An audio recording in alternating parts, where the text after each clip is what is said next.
मुझे बड़ी चिंता हो रही कि क्या मेरा जीवन व्यर्थ जा रहा है। महापुरुष जन जो अनुभूत विषय बोलते हैं उस पर बहुत ध्यान देना चाहिए, क्योंकि शास्त्र की गति बहुत टेढ़ी है। वो कह रहा है कि यहां से उत्तर की तरफ जाना है और लक्ष्य वहीं विराजमान है, पर उत्तर के बाद कितने कदम पश्चिम में जाना है ये अनुभूत महापुरुष बताएगा। इसलिए चाहे शिव विरंचि सम होई, गुरु बिनु भव निधि तरे न कोई। शास्त्र अपनी इस अमोघ वस्तु को ऐसे छुपा के रखा है कि आप शब्द के जाल से बाहर नहीं निकल सकते। तभी प्रथम सुने भागवत भक्त मुख भगवत बानी। कोई भगवत प्रेमी महात्मा के मुख से सुने तो जहां शास्त्र इशारा कर रहा है वहां वो अनुभव करके बोल रहा है। इसीलिए संत संग के आगे न तीर्थ न नियम न स्वाध्याय न यज्ञ न तपस्या इनको नहीं रखा गया है, उनके समान नहीं रखा गया है, क्योंकि संत संग जहां से इशारा हो रहा है शास्त्र का वहां कूद करके उसका अनुभव करके वो बोलते हैं। प्रश्न हुआ कि बहुत साधना करने पर, बहुत समय से साधना करने पर ना हमें अनुभव हो रहा है कि हमारा कोई भाव बढ़ रहा है, न अनुभव हो रहा है कि हमारी कोई दिव्यता, कोई ऐसी देवी संपदा, कोई उन्नति, और हमें बड़ी चिंता हो रही क्या हमारा साधन ठीक नहीं है क्या मतलब ये सत्य मार्ग ऐसा ही होता है क्या कि कुछ अनुभव में नहीं आ रहा, जब देखो तो वही कोई न कोई विकार, कोई न कोई। तो इसका क्या हल हो सकता है? हमें तो बड़ी चिंता हो गई। अब बहुत ध्यान से सुनना उत्तर। भाई तुम्हारा भाव बढ़ता है या नहीं बढ़ता, घटता है या मिटता है, ये सब तुम देख रहे हो तो तुम्हें जिसे देखना चाहिए उसे देखने की बात ही नहीं है। तुम्हारा भाव घटता है कि बढ़ता है ये तो भाव लगाने वाला जानेगा ना। तुम अपना भाव क्या जानो? वस्तु अपना भाव जानती है क्या? तुम वस्तु किन की हो? प्रियाजू की। ये अंदर की गूढ़ बातें हैं, अंदर की गूढ़ बातें, इनमें शब्दों में तुम नहीं समझ सकते। तुम्हारा भाव घट रहा है या बढ़ रहा है ये कौन जानता है? खरीदने वाला। तुम तो वस्तु हो, वो क्या भाव लगा के खरीद रहा है ये वो जाने ना। तुम वस्तु हो किसकी? प्रियाजू की, लालजू की, प्रियालाल की। तुम्हारे मन में कैसे बात आ गई कि हमारा समय बर्बाद हो रहा है क्या? हमें चिंता हो रही कि हमारा भाव बढ़ रहा है कि नहीं बढ़ रहा है। बहुत सूक्ष्म विषय है। जिस दिन आपको लगे कि आपका भाव बढ़ रहा है उस दिन रोना कि आपका भाव गिर गया, क्योंकि अहम आ गया, आपको अनुभव में आ गया। बड़े बड़े महापुरुषों को ये हित सजनी जो हैं वो कह रही क्वाहम तुच्छा परम मधमः प्राण्यो गर्ह कर्मा। कहाँ मैं तुच्छ अधम, कहाँ अपराध करने वाला और कहाँ ये राधा नाम। ये तो वृंदावन की महिमा है कि हमारे जैसे तुच्छ हृदय में राधा। कौन बोल रहे? जिनके अधीन श्यामा श्याम है, श्यामा जू के अधीन लाल जू, तो लाडली लाल अधीन हित जू के, हित सजनी जू के। हम क्या सोच रहे? हमारा भाव बहुत अभी विश्राम मिल जाएगा अगर ये बात समझ जाओगे। उपासक तो सिर्फ उपास्य देव को समर्पित हो चुका है और उसका एक ही केवल लक्ष्य है उपास्य देव का नाम जपना। वो कभी अपनी ओर नहीं देखता जो उपासक है। इतना अच्छा आनंद अनुभव हुआ इस बात के चिंतन से कि हम लोग कहां फंस जाते हैं, कैसे हम लोग शरणागत हैं कि अपनी शरणागति का विस्मरण करके हम अहम की धरा में विचरण करने लगते हैं। बिल्कुल बिल्कुल अक्षर अक्षर मान लेना, वृंदावन में बैठे हो निश्चिंत हो जाओगे, निश्चिंत। ये इसलिए बार बार पुलकन के साथ की जैसे स्वाद लेकर खाया गया हो, फिर तो होता है ए तुम चिंता न करो, हमने पा के देखा है, बहुत स्वास्थ्यवर्धक है और बहुत स्वादिष्ट है।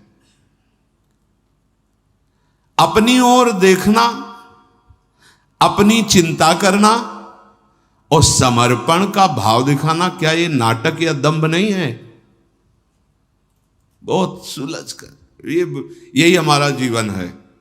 जब से श्री जी की कृपा हुई, महादेव जी की कृपा से श्री जी, और जब श्री जी की कृपा हुई तब ये जीवन जागृत हुआ। ये पहले नहीं था। पहले था इंद्रियों को अधीन करके, मन को निसंकल्प करके अपने स्वरूप में स्थित हो जाओ, बस दूसरा कोई सूत्र नहीं, कोई कृपा, कोई प्रार्थना, कोई रोना धोना, कुछ नहीं। ये मार्ग था। वो जब महादेव जी की कृपा से श्री जी के चरणों का आश्रय मिला, तब वो है मोक्ष मार्ग। ये है मोक्ष को भी थुतकी कृत कर देने वाला प्रेम मार्ग। बहुत बहुत तुम अपनी चिंता करते हो, अपनी तरफ देखते हो और समर्पण का भाव भी कहते हो। क्या ये दंभ नहीं है? दिखावा नहीं? तुम समर्पित हो, तुम किसकी वस्तु हो, अब वो देखे। बहुत सुंदर। हां, तुम्हें बहुत लग रहा है ना कि तुम्हें अनुभव नहीं हो रहा, तो जांच के देखो तुम्हारी साधना क्या है। शास्त्रीय सिद्धांत के अनुसार साधना करो, हम तुम्हें सपोर्ट करते हैं, करो साधना। पर साधन करके कोई इस महान भव समुद्र से पार हुआ हो, साधन का मतलब तैर कर, असंभव असंभव। भगवान शंकराचार्य जी ने उत्तर दिया है कि इस महान संसार समुद्र से पार होने का हे करुणामय गुरुदेव क्या उपाय है? तो भगवान शंकराचार्य जी ने कहा, श्री विश्वेश्वर पादाम्बुज दीर्घ नौका। अद्वैत सिद्धांत के आचार्य गुरु कृपालो कृपया वदेत। कृपा करके गुरुदेव आद्य गुरु भगवान शंकराचार्य जी कहते हैं, श्री विश्वेश्वर पादाम्बुज दीर्घ नौका। इस संसार समुद्र से पार होने का उपाय एकमात्र विश्वेश्वर भगवान के चरणारविंद की नौका। ये बात करें अद्वैत सिद्धांत के आचार्य। प्रश्नोत्तरी में प्रश्न है कि इस असार संसार समुद्र से पार होने का सुदृढ़ उपाय क्या है?